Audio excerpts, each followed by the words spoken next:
धनतेरस की कथा है, बड़ी सुंदर है महाराज।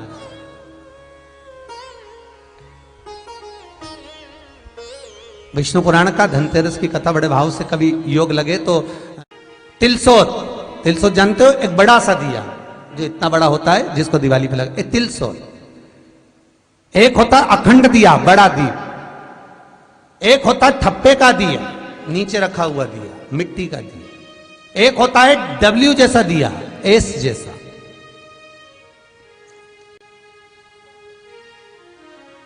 तो धनतेरस की कथा कहती है कि एक बार माता संतोषी भगवान गणेश जी महाराज की पुत्री माता संतोषी बैठी हुई थी और संतोषी माता गौ माता की जो पूंछ होती है, उस पूंछ के जो बाल होते हैं नीचे के, तो माता संतोषी उन पूंछ के बाल को अपने हाथों से साफ कर रही थी।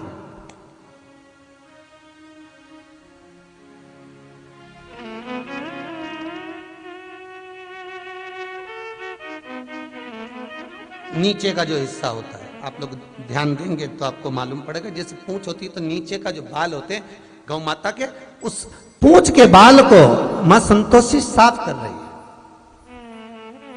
उसको धो रही है, पोंछ रही है, साफ कर रही है।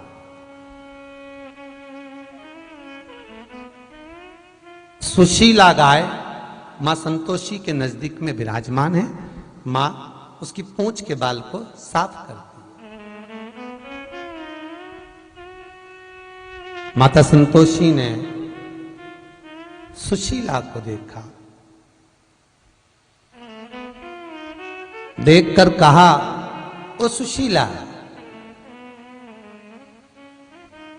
देखिएगा दीप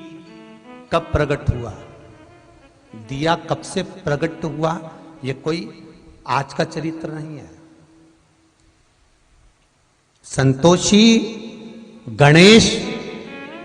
आज का चरित्र नहीं है, ना त्रेता का, ना द्वापर का, ना कलिकाल का।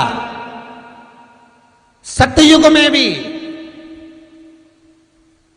प्रबल सतयुग के अंतर्गत जब भगवान गणेश जी महाराज को पद प्राप्त हुआ और भगवान गणेश जी महाराज के मंगल विवाह के बाद में जब शुभ लाभ प्रकट हुए, उनके रक्षा सूत्र बांधने के लिए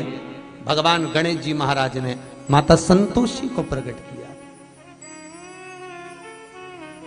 ये चरित्र उस समय का।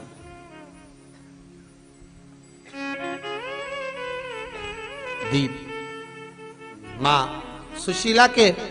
पूंछ के बालों को साफ कर रही है और तब माता संतोषी ने सुशीला से कहा, सुशीला, जग कल्याण के लिए, जगत उद्धार के लिए मैं चाहती हूं, जैसे बहुला का पुत्र मनोरथ है, बहुला गाय का पुत्र मनोरथ, उसकी कथा कई बार आपको शिव पुराण में कही, जैसे बहुला का पुत्र मनोरथ है, मैं मनोरथ का नाम विख्यात है, मैं चाहती हूं सुशीला तू मेरे पास रहती है, तेरा पुत्र ऐसा हो जिसका नाम विख्यात हो। बाल के झड़ने पर, हाथ से पोंछने पर मां संतोषी के हाथ में एक दीप, तिलसोत जैसा दीप का भाव प्रकट हुआ, जो मां सुशीला का पुत्र कहलाया। वही दीप सम्मुख में जब लिया गया, मां सुशीला के स्तन से जो दूध जड़ा वो दीप में गिरा। दीप में गिरते गिरते दूध का जो जल था वो प्रवाहित हो गया, उससे घृत उत्पन्न हो गया और उसमें आप रूप ज्योति उत्पन्न हुई। आप रूप ज्योति उत्पन्न।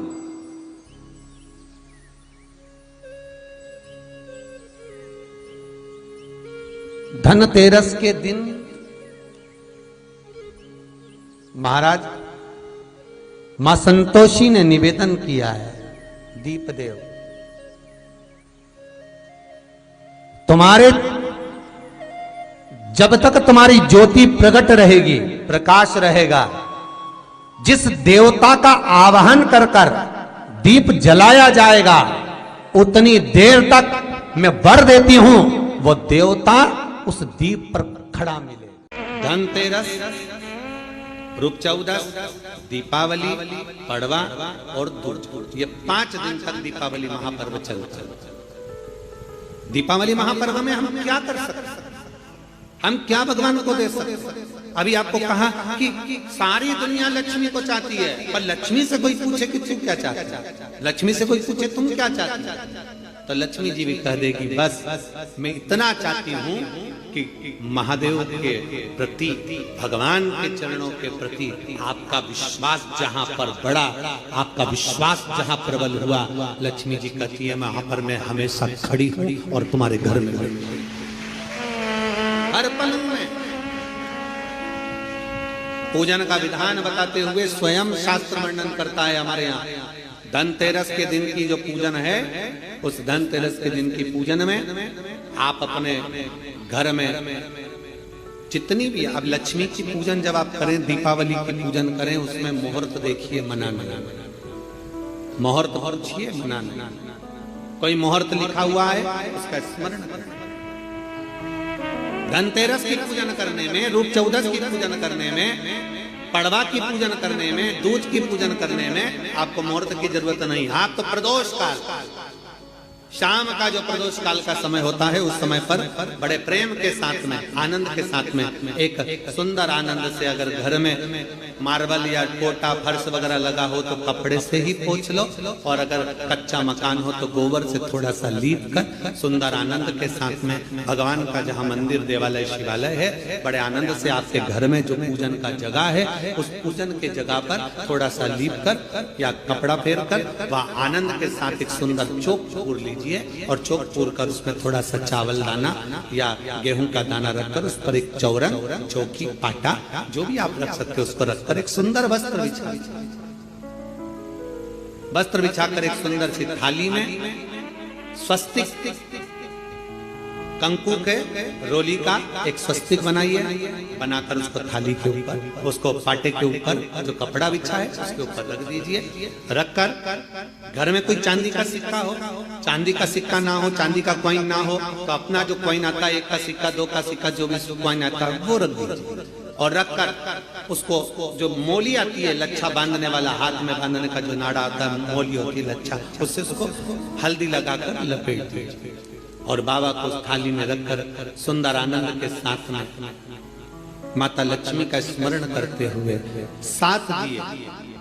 घी के, लंबी बाती, एक दिया तेल का दिया लक्ष्मी जी के लेफ्ट हैंड। जैसे लक्ष्मी जी को जब पूजन करने बैठोगे तो लक्ष्मी जी का मुख आपकी ओर होगा कि नहीं होगा? आप ऐसे बैठे हो तो लक्ष्मी का मुख आपकी ओर, तो दिया आएगा इस ओर। मतलब आप जब पूजन करने बैठोगे तो आपका जो सीधा हाथ होगा, लक्ष्मी जी का वो उल्टा, उस उल्टे हाथ की ओर एक तेल का दीप लगाकर लंबी बाती का, और 7 दिए लंबी बाती के घी के, आटे के दिए, वो एक प्लेट में, एक थाली में रख लीजिए। पूजन का सामान, कंकु, चावल, रोली, मोली, हल्दी की गांठ, अमरवेल, कमलगट्टा, खड़ा धना, गुड़, ये सब सामग्री रखकर, कुछ भोग लगाने की सामग्री, कुछ धूप बत्ती आदि, इत्र आदि सामग्रियां रखकर, पुष्प आदि रखकर, जो क्वाइन तुमने रखा है, सिक्का तुमने रखा है, 7 दिए सीधे हाथ पर लक्ष्मी, 7 दिए जो तुमने आटे के बनाए हैं उसमें लंबी बत्ती कर सीधे हाथ पर जलाएं। उल्टे हाथ पर तेल का दिया जलाकर पूजन की थाली में जो सामग्री रखी है, जल का छींटा देकर, बड़े प्रेम के साथ वस्त्र समर्पित कर और रोली, चंदन, मोली, हल्दी, जो भी है, मेहंदी आदि सब सामग्री समर्पित कर 5 अमरवेल के टुकड़े, 7 कमलगट्टा, 5 अमरवेल के टुकड़े, 7 कमलगट्टा, 5 हल्दी की गठान, ये सब अपने हाथों में लेकर माँ लक्ष्मी से प्रार्थना कर कुबेरेश्वर महादेव से विनती कर शिव की आराधना कर नारायण की आराधना कर दामोदर भगवान की आराधना कर माँ लक्ष्मी की आराधना कर दोनों हाथों से समर्पित कर कंकु रौली उस सिक्के के ऊपर धीरे धीरे कर डालना, हल्दी धीरे धीरे कर उस पर डालना, और जो 7 दिए आप भोग लगाने के बाद, प्रसाद रखने के बाद में, फिर जब 7 दिए जो तुमने थाली में लिए हैं, प्लेट में लिए हैं, उससे माता लक्ष्मी की आरती करिए। कुबेरेश्वर महादेव का स्मरण कर आरती करिए। आरती रख दो, पर आरती को लेना नहीं। आरती भगवान की, भगवान को समझ। आरती झोली पसार कर माता लक्ष्मी से प्रार्थना करिए, माँ मैंने कुबेरेश्वर बाबा से विनय करी है, मैंने कुबेर भंडारी से विनय करी है, माँ आप नारायण के साथ, कुबेर के साथ, रिद्धि सिद्धि के साथ, गणेश जी महाराज के साथ आप मेरे घर में पधारो, मेरे घर आप आइए, आपका निवास बनाइए, आप रुकिए। माँ हमें बहुत सारे अवगुण, हे लक्ष्मी माता, हे नारायण, हे शंकर, हे उघड़दानी, हे गणेश जी महाराज, हे रिद्धि सिद्धि, हे कुबेर, हमें बहुत अवगुण है। पर हे माँ हमने सुना है आपने शिव जी से जब वर मांगा था तो कहा था कि बाबा, शंकर भगवान से लक्ष्मी जी ने कहा था मैं जाने को तो चली जाऊं प्रत्येक मनुष्य के घर में, पर उसके घर में तो इतना अवगुण भरा हुआ है, इतने दोष भरे हुए हैं। भगवान राम दीपावली के पावन अवसर पर जब अवधपुरी में प्रवेश करते हैं और संपूर्ण अवधपुरी को दीप मालिका से प्रकाशित किया जाता है, ऐसे ही पावन दीप महोत्सव की आप सभी को बधाई देते हुए 5 दिवसीय माता महालक्ष्मी का पूजन, स्मरण शिव महापुराण के माध्यम से, स्कंद पुराण के माध्यम से, विष्णु पुराण के माध्यम से, देवी भागवत के माध्यम से अपन सब श्रवण करने के लिए अपने अपने घरों में विराजमान हैं। आस्था चैनल के माध्यम से, फेसबुक यूट्यूब के माध्यम से संपूर्ण विश्व में आज 2 नवंबर को दिन मंगलवार, धनतेरस का पावन अवसर, जिस दिन धनवंतरी की पूजन हम सब अपने घरों में रहकर कर रहे हैं। आपको पहले भी कथा में कहा, आज फिर कहने का मौका मिला है। स्वयं भगवान नारायण, भगवान विष्णु जो माता लक्ष्मी से स्नेह करते हैं, प्रेम रखते हैं, पर माता लक्ष्मी की माता ख्याति देवी जो भगवान शिव की परम उपासक है, भगवान शंकर की परम उपासक, शिव के स्मरण के बिना माता ख्याति एक क्षण नहीं रह पाती।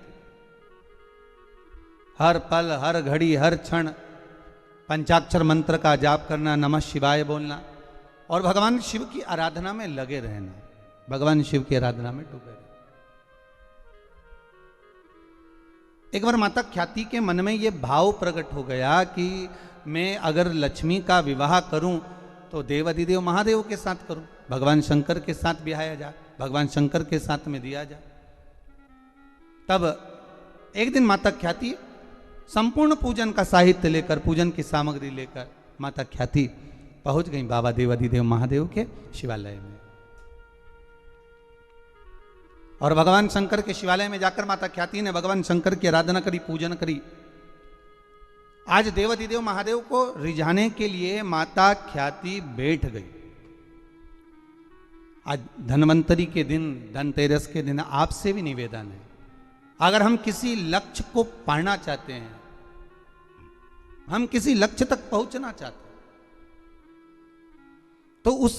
लक्ष्य तक पहुंचने के लिए ये नहीं कि हम थोड़ी देर के लिए बैठे, मंत्र जाप करा, स्मरण करा, या थोड़ा सा हमने इंटरव्यू दे दिया, थोड़ी परीक्षा दे दी और सोचा कि हम अच्छे नंबर से पास हो जाएं या उत्तीर्ण हो जाएं या हमारा जॉब लग जाए। उसके लिए संपूर्ण तरह से, हर तरह से हमें अपना कर्म करना ही पड़ेगा।